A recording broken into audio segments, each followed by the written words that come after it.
Hello and welcome to the Total Entertainment Podcast with me, Paul Collis. Today we're going to take a look at the Happy Mondays whilst they're supporting James on tour. Let's get on it, shall we? So, supporting James are the Happy Mondays, and the Happy Mondays are an English rock band formed in Salford in 1980. The band's original lineup was Shaun Ryder on vocals, his brother Paul Ryder on the bass, Gary Whelan on drums, Paul Davies on keyboard and Mark Day on the guitar.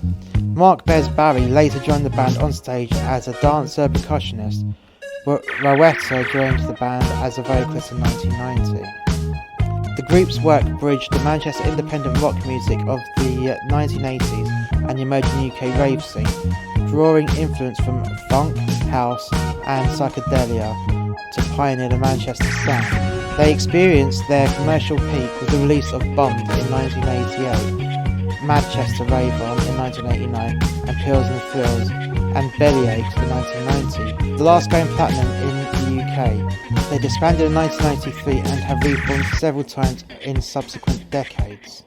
The first incarnation, the band was signed to Factory Records after passing a demo tape to Phil Sachs, a trader at the Manchester Arndale who was on friendly terms with Mike Pickering, a DJ at the Hacienda nightclub.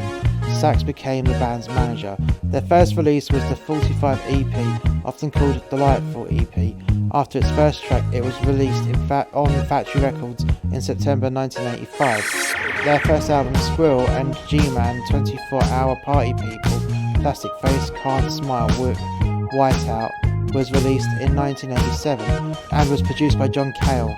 This was followed by two further albums, Bummed in 1988, produced by Martin Hannett, and Pills and Thrills and Bellyaches in 1990, produced by Paul Oakenfold and Steve Osborne. The latter recorded at Capitol Studios in Los Angeles, went platinum in the UK, selling more than 350,000 copies. Singles Step On and Kinky Afro from this album both reached number 5 in the UK singles chart. By the late 1980s, the Happy Mondays were an important part of the Manchester music scene and personified rave culture. Numerous world tours meant the band had international success as well as a massive success in their home country. The lineup of the band during the first and most important 10-year phase never changed, and the 6 original members, Shaun Ryder, Paul Ryder, Gary Whelan, Paul Davies, Mark Day and Mark Bez Barry remained a tight unit until the first incarnation came to an end in 1994. The band headlined on Friday night at Glastonbury Festival in 1990. In November of that year, Paul McCartney commented in NME, "I saw the Happy Mondays on TV, and they reminded me of the Beatles in their Strawberry Fields phase." Musically, the band fused indie pop guitars with a rhythmic style which owed much to house music, krautrock, funk and northern soul. Much of their music was remixed by popular DJs, emphasising the dance influences and even further. In terms of style and dress, they crossed hippie fashion and ideals with 1970s glamour. One of their most popular songs is Lazy-itis, One Arm Boxer, featuring a surreal duet between Ryder and Carl Denver in February 1991. Happy Mondays played in Rock in Rio 2 at the Marciana Stadium in Rio de Janeiro, Brazil, and famously went to meet Ronnie Biggs in Brazil with Piers Morgan, who at the time was a writer for the Sun newspaper. The Mondays also influenced many bands around the Northwest and beyond, including the Stone Roses, Oasis and the Charlatans. A multi-city US tour followed, with the group returning home early in May 1991. In 1991 they played to 30,000 people at Elland Road, Leeds, said to be the Happy Mondays' own Spike Island. By July that year they revealed details of a 14-track official bootleg live album, Baby Big Head, recorded at the Elland Road concert. The official record label release, Live, Yes Please, followed in 1992, produced by Chris Frantz and Tina Weymouth, recorded at Eddie Grant's studio in Barbados. The album was a commercial failure that bankrupted Factory Records. So now we've heard a bit more about the band, we're going to take one last look at the stage as the last bits are going in, and we'll be back after this. So the Happy Mondays, they walked out to green pin spots, lots of green pin spots, what they did with lights, whereas they zoomed them right in, had them pea green and darkness, so it wasn't a wash of such, it was just nice pools of lights which reacted really well to smoke because of the vibrancy of the LED units. every so often some lights that weren't being used yet again were pin spotted and they strobed white. And this happened throughout the first song. The second song, we had the same lighting configuration. In fact, for every single song, it was the same lighting configuration. They didn't put any other shapes in there. They just had all the pin spots and just had it two-toned and strobing. So you'd have the main base colour for the so-called wash, the pin spot wash, and then you had the complementary colour which would strobe around it. And that's pretty much it for the whole show. And obviously some face light from the front of house bars, but that's about it. From a sound point of view, you could hear everything very clear. There was absolute clarity, so a great sound engineer. And the band, they haven't lost it with playing the music, no.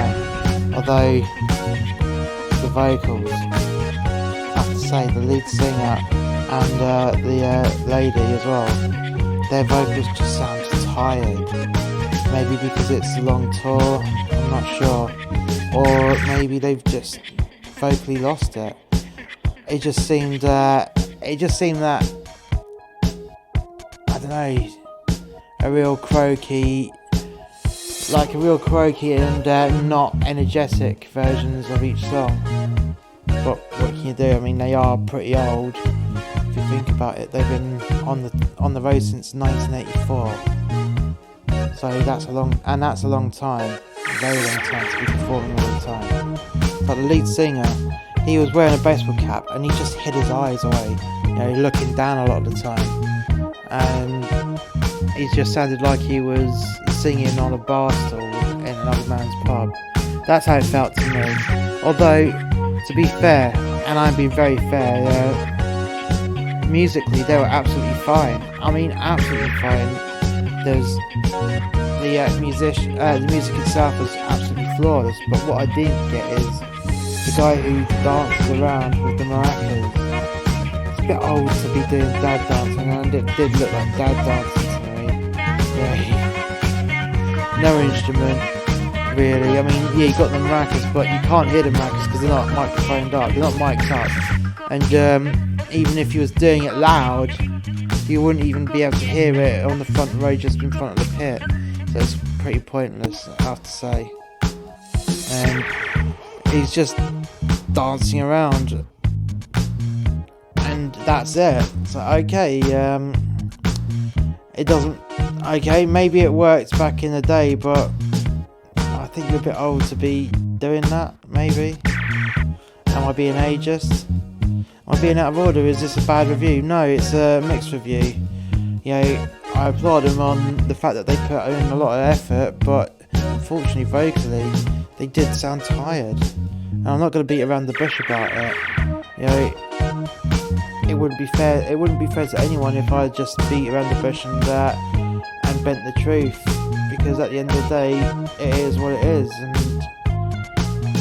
I don't want to be trashing people, and I don't want to trash and I don't want the Happy Mondays to feel like I'm trashing, because I'm not.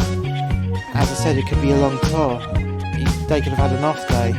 I'd like to believe it's an off, and I'd like to believe that they're just being a bit on the horse side.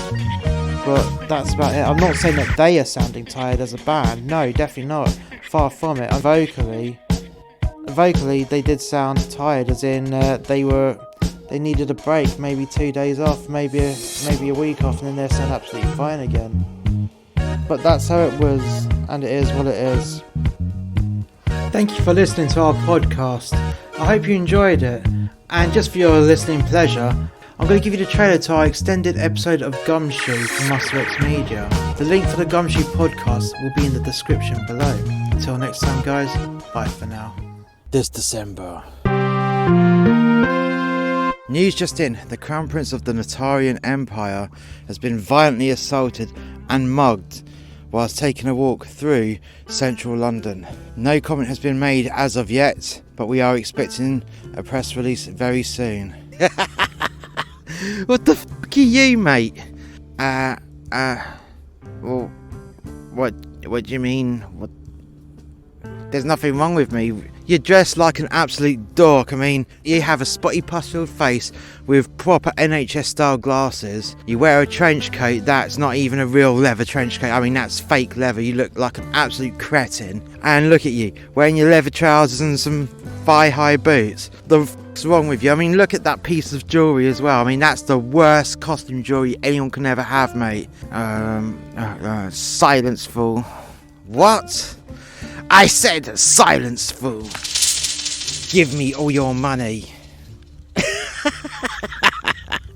You gotta be fucking kidding me. I said, give me all your money.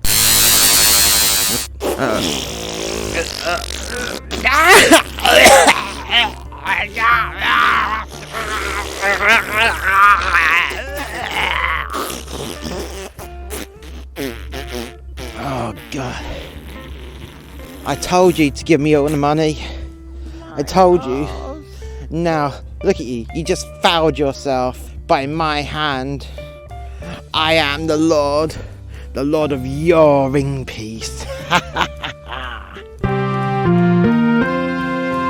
We now have more information about the Crown Prince of the Natarian Empire's violent mugging last night. There was a vast list of items stolen, but the most important piece was his jewellery, his hand jewellery. In fact, it was a set of rings that are all joined together, a ring for every finger. It is of utmost importance that this is returned, and if you see anyone wearing this piece of distinct jewellery, you must not approach them, because it will make them incredibly dangerous. It is not a piece of jewellery, it is in fact a weapon, and it is a very vicious weapon indeed.